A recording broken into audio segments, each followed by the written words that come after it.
Hello, this is Papanikolis. Welcome to the podcast. On this episode, Rogue will try to scratch the pain of the mighty Oleg. Who is Oleg? Good question, because we will find soon. Hi there everyone, and welcome to the debut of World of Warships podcast. I'm your host, RoguePLC, and introducing our guest, an esteemed guest from Wargaming, is the Player Interactions Manager, Phil, as known by the community as Philigula. All good. Not so cold here in Russia. Hoping you guys have great evenings. Hoping you are full of hopes for 2021, as am I. Let's do it. Welcome to the podcast, and we are honored to have you with us and join us today. How did you start your career up until now that you have been working with Wargaming? That was actually completely random. I used to work at a hotel. I used to be one of the night shift leaders, basically dealing with whatever happens during the night shift, like administration stuff. Not very exciting, although sometimes it was. But I'm not. I'm not actually able to share any of the spicier stories. But I was working there, and Octavian, the other Phil from World of Warships PC, he called me one day and said that they're looking for a person with English skills. And he knew me, and supposedly I had those English skills. We had an interview, and that's how I started working for Wargaming. I was a part of the global player interaction team for the PC, and about 6 months in, I was transferred to consoles when it was all still a secret. And we went from there. Some people remember me from the alpha test, some people don't. I appeared in a few streams back in the day. My day-to-day tasks are mostly trying to be a balancing act between players and development, asking development to bring some features faster or slower, and making sure that you guys know what we're working on, making sure that the development knows what the players are looking for, making sure that they are aware of the community sentiment, how you guys feel about any of our novelties, or balancing decisions, or new game modes, etc. I do sometimes advise on new features. I do not design anything. I have some original ideas. I don't think they are particularly sane, especially for our game. So I'm mostly a mediator between development and the player base. Although I do interact less and less directly with the players, sadly, because there's quite a few administrative stuff to take care of. What is the difference, or how much more difficult is it between getting an update out on PC versus that of the console? Well, it's hard to compare, to be honest, because oftentimes PC game would have more features, if only for the fact that they just have quite a big team, a few times bigger than ours. However, they have their own servers, so they don't have to pass any certification, and for example, hotfixes are really easy. They're not easy sometimes to find the fault. But once you have a fix, you can just push it to server once you pass your internal QA, which is quality assurance. For us, any and all changes need to go through the platforms, Microsoft and Sony. So important point is not to screw up the first time, which we admittedly don't always get. But anything emergency, a lot of cogs, a lot of gears have to be turned to actually have a substantial change on the server. So I don't know, it's hard to say. They have to mobilize more people inside the studio. We have to rely more on people outside the studio, even if our team is smaller and in some ways swifter. And answering your question, I cannot give you a direct comparison, unfortunately. With the occasional bug existing in the game, what measures or pre-measures testing do Wargaming have in place before an update goes live? Usually depends on how bad the thing is. As you know, there are a few aiming bugs, like your reticle jumping uncontrollably upwards, or I don't know, not refusing to catch the target you're focusing on. We get that it's absolutely distracting and annoying. However, with a few aiming bugs, we had big troubles trying to reproduce them. So oftentimes it depends on how much it actually breaks your gaming process, how much it breaks your immersion, if we can speak of immersion, and whether it affects a big number of players. So if you remember, maybe you don't, like a year and a half ago, we've had a change of capping areas timers. It wasn't very significant, but that led to games being so-called turbo battles. That's what we called in Russian, at least. Basically ended in 5 minutes. And that was actually a prototype that wasn't initially supposed to go with that update. Thankfully, we've had the stop lever, which we could just pull, so we were done with it in 2 days. That particular thing, though, was easier because it's just server side. It's not something we have to deliver to the user. So we don't have to check it with anyone. Those kinds of rules we can actually change sometimes pretty quickly. But if it's like a texture bug, I don't know if you remember. There were a few occasions where Bismarck, in particular, although it could happen to any ship, only showed the outer parts of the model. You didn't see the hull. You didn't see the guns. It was just the masts and anything connected to masts. That one was a tough one to crack, but a couple of people worked some overtime. They got it, I think, in a week. However, those kinds of cases, it takes us. It can take us a couple of months to implement, because usually the process is such that we are done with the update a few weeks before it actually hits their servers, because quality assurance takes a lot of time, both internal and external. But we have our shortcuts if anything needs to be fixed in emergency. Thankfully, I don't think we had anything too bad lately.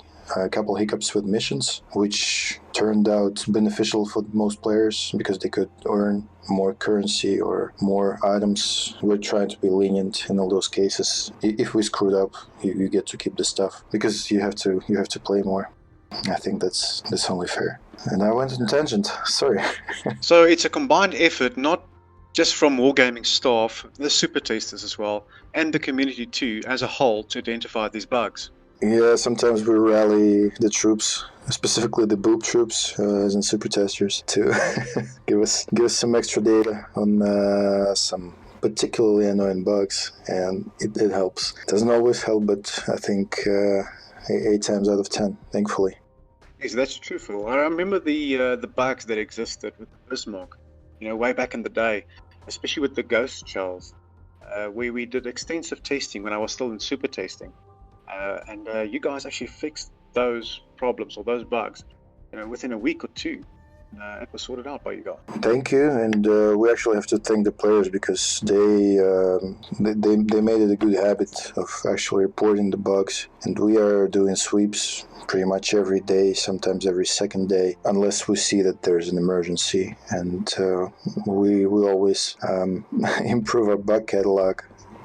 Thankfully, currently it shrinks faster than it fattens, and we hope it will stay like that. But yeah, thanks to everyone who reports bugs on Discord, Facebook, Reddit, wherever you are. I don't know, even Instagram. If you give us a good report, if you give us a link to a video, that helps tremendously. Oh, for sure, Phil. That's one thing I can most definitely commend Wargaming, the super testers, even the community for bringing all these bugs to you guys' attention, and you actually going and fixing it so quickly.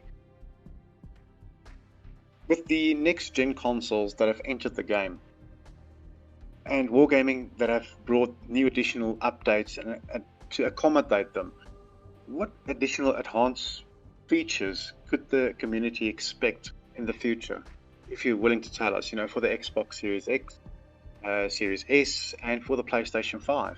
Yeah, there's not much I can share, but I will share what I can. We do plan to take advantage of the hardware, essentially.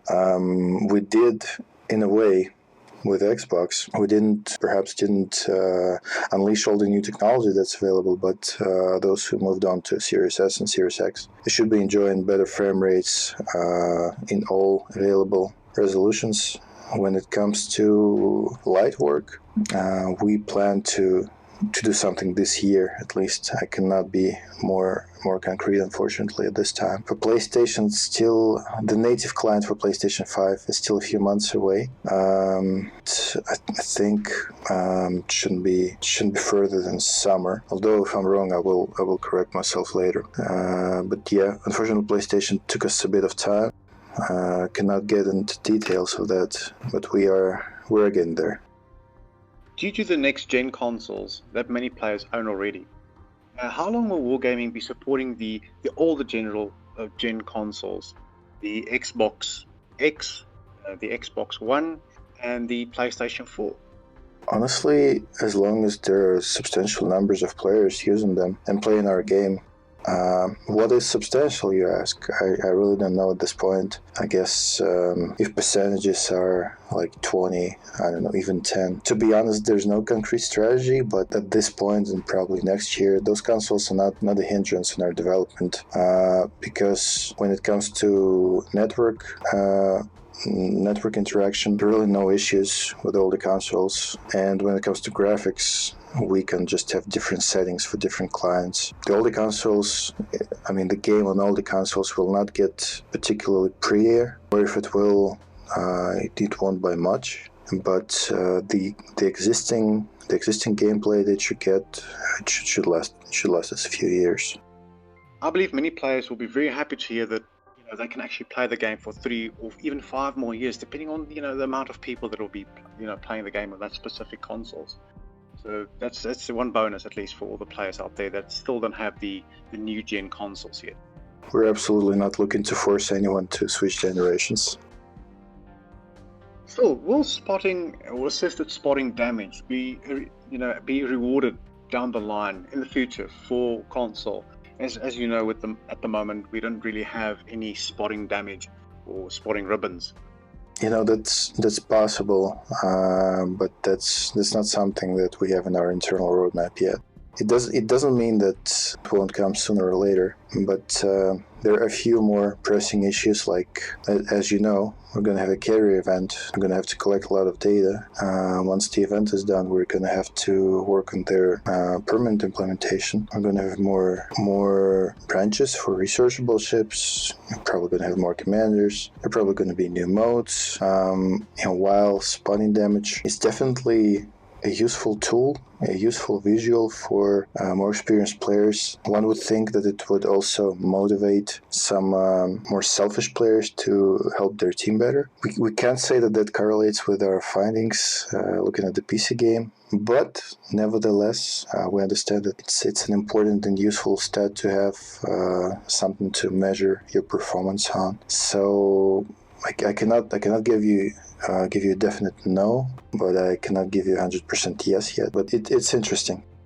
Well, on the 19th of January 2021, I actually noticed for the first time that the player support page was launched. Is there anything that you can tell us about this page and how it's actually used? I'm actually a bit confused. You said 19th of January? We've actually had a player support page since the full release on April 16, 2018. I'm sorry, 2019. Maybe it wasn't very prominent. I guess maybe we didn't outright advertise it, but it was there. I even curated, yours truly curated its inception in a way. Oh yes, most definitely, Phil. There's a lot of questions that is in the air at the moment with the community about Seabees. I'd rather not poke with it because we know it's locked behind NDA, non-disclosed agreement, and so I'm not going to ask you anything about that. I actually didn't prepare. Full disclosure here, I did not prepare. You, Rogue, just for our listeners, Rogue did send me the questions. I went in full unprepared mode, but I think this way it's also more honest.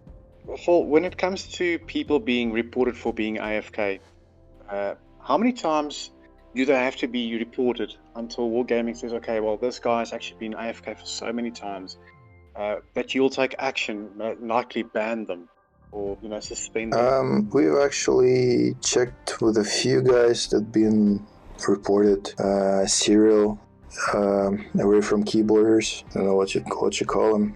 A couple of guys, it turned out they just lived in countries where our servers, which are, there are not many servers that we have just a couple, but they just live so far away that their ping is too high and they get disconnected. While they do affect gameplay of the others, we cannot, in good conscience, restrict them from playing the game just because they are far from our servers. I had a guy from, I think it was Rwanda. I'm not even sure if we are officially there, but somehow he's able to connect. And if he is, I can't really punish him for not having the best internet, can I? I don't think we should. And when we look at cases of players leaving the games and just at medians, that's about 2.5% of games have anyone leaving. There are actually more cases of people, I guess, dealing with some IRL troubles, like they're keeping online but they have to do something away from their console. At the present moment, the only punishment such players get if they do not participate is they do not earn anything. We will think whether we need the system that the PC has. It's a good system. We will have to evaluate though if the player base is ready for those kinds of punishments yet. And maybe you are. It's right now it's just not the moment to make the judgment. Phil, it was noticed during the inspection of the player support system that you can actually report clans. Would this mean that clans will be coming to World of Warships Legends in the near future? That depends on how you define near future, but I think all I can say at this point about clans that there are plans for clans. Elf on the shelf. There are plans for clans for this year, and unless there are more issues brought on by Corona, like more serious than they are currently, because we are partly remote, partly in office, we're kind of scattered. It takes its toll time-wise and inter-team communication a bit, not harshly so, and I think we've adapted. So unless it becomes much worse, I think we're on track to have some clan stuff in 2021. Awful. There's a couple of community questions I want to discuss with you as well, and the first one is actually coming from the not-so-chosen one. And he's actually asking a very good question about the Bismarck itself, especially with the 105 secondaries that are in place. And if you divide the shell diameter by a fourth, it's supposed to ping the destroyers due to them only having 19 mils. But in actual fact, the shells are actually divided by 6. Is there any means that Wargaming is looking at to try and rectify this? To try and fix it, because it's now at the moment. She is correct. Yeah, sorry for cutting you off. I just have the answer right here. He is correct. The 105s do not penetrate the 20 millimeter, and we do indeed have plans to deal with that. But we'll only share the exact measures once we're closer to their implementation. But it's not going to be too far off. The next question comes from the Bloody Hound 90. And he'd like to know if there's actual historic camos that are coming, in the near future. Wink, wink. There's probably going to be some historical camos as soon as the next update, so we get an exclusive. We have promised to have some historical camos available to be converted from paint, and that's going to be the very first batch. I cannot speak to when we're going to have more, but wait for the patch notes, or I'm not entirely sure when this is going to be published. If it's after the 28th, the people will already have known, but I think we are slowly but surely delivering on that. When it comes to historical camos for higher tier ships, there are also plans in motion for 2021. There was this additional question that the Bloody Hound 90 was asking. And it was, when would we be seeing cross-chat? And cross-play will be included as well. When can we expect that to be included into the game? Cross-chat for Xbox newer consoles should be back very soon. Again, follow our news. Currently, the only platforms that cannot communicate with others are Series S and Series X players. They unfortunately cannot hear PlayStation players from either of PlayStation consoles. We're going to deal with that again very soon. Divisions will still take some time, but I believe 2021 as well. And again, I'm sorry I'm painting with such broad strokes, but I have to manage expectations. If I give you particular months for any of the features, which unless this is a feature that's implemented just waiting in the wings, we could face some regret when it doesn't happen. So sorry if I'm being too cautious. D-Rips, a PlayStation player, is asking, as the Azure Lane, the Warhammer, and the Transformers content has been so successful, is there any possibility of the next crossover, and what can we expect in the future for the next one? I cannot give any details, but we are looking at more opportunities for collaborations. But I'm afraid that's all I can say. Phil, the next question, well, again, it's from D-Rips on PlayStation, and he wants to know, how does the matchmaker work in random battles? Is it truly random? Or is there an algorithm underlining that works as a basic SBMM for balancing? Or is this the same for all game modes? I can describe the matchmaker. So for random, during the probably first few seconds, it tries to mirror the teams by ship types completely. For example, if we have 3 destroyers, 3 battleships, and 3 cruisers on one side, once a particular time thresholds are crossed, it will allow the extra battleships or the extra destroyers to be replaced with cruisers as the most neutral of ship types. If we have legendary legendary battles, if they are the top tier, those would be considered legendary tier battles. Basically, what can happen is that your destroyer can be faced with a cruiser or even with a battleship, which usually doesn't happen for tier 7 and lower battles. Plus, considering that we're not in infancy of legendary tier, but I guess we're in adolescence now. More and more legendary ships are appearing. There are still a few things that can be improved. We are waiting for, I guess, a couple more projects so that the legendary roster is, well, it can never be complete, but it's balanced, just ship type wise, between destroyers, cruisers, and battleships. Once that happens, we can probably introduce, we might probably introduce a bit stricter matchmaking for legendary tier, but otherwise it is exactly random, because we do not look at players' win rates or skill, or would not look at which maps they played or how successful they are during any particular time. Unfortunately, I think it was tested a few years ago, and those additional parameters are introduced can take significantly longer to find a game, and your 30-minute session can turn into a 50-minute session, and that can actually be illustrated pretty well by what you see in current matchmaking situation in ranked battles above rank 5. Because a lot of people still want to play destroyers, and there's a 1 destroyer limitation. There are many games without any destroyers at all, and since it is strictly mirroring, even 5 ships versus 5 ships, it can still be quite a long wait for people to get there. However, it also, I guess it's also, to be fully honest here, considering it's pretty hard to get past rank 5, there are not that many people in that queue, and a lot of you guys burn out. But that's the difference between strict mirror and what we have in random. There are no deep secrets there, nothing too special, just classes and some time thresholds. Yeah, sorry, go ahead.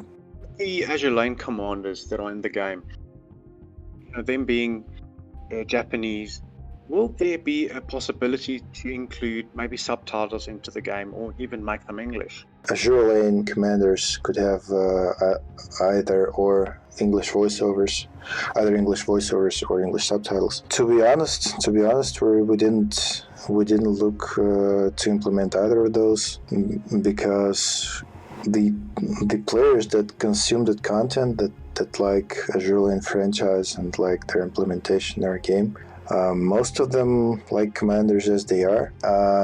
Secondly, I don't think we have a subtitle system in place, so that would be a new game system. I'm not saying it's not possible, considering we can relay commands in our chat bubble on the left side of the heads-up display. To be honest, it's not something we look to implement because simply we don't get enough demand for it. Like, you can compare the calls for bringing in carriers to calls for giving subtitles to Azure Lane commanders. When it comes to voiceovers, I mean, the factor that brings many players to get those commanders is their original voices, which are the same as Azure Lane. Those actresses, those voices are valuable, so we would not want to override them with anything. And I believe that's part of our collaboration to keep the original. Well, Phil, I just want to say thank you so much for being here. It has been a real honor, and I really hope that our listeners, from the comments that will come in after this, that we can possibly do this again in the future with you. Thank you for inviting me, and I hope this was candid enough. And sometimes I tend to go on tangents. Sorry, but I guess that's because of my major in languages. I'm not a mathematician, so I'm not always to the point like I am now. And sure, I would do this in the future. Seems the format works. Please leave your comments to all the players, and we could probably even manage some giveaways next time when you invite Kane or Sailing Robin or whomever, or Prince Blip, of course. How could I forget the great singer of the team? Thank you, Rogue. Can I be cheesy for a second? Oh, of course, no, go for it. Okay, guys. I hope your hopes and dreams to realize in 2021. It's a big upgrade toward 2020 for as many of you as possible, and of course, turn the tide.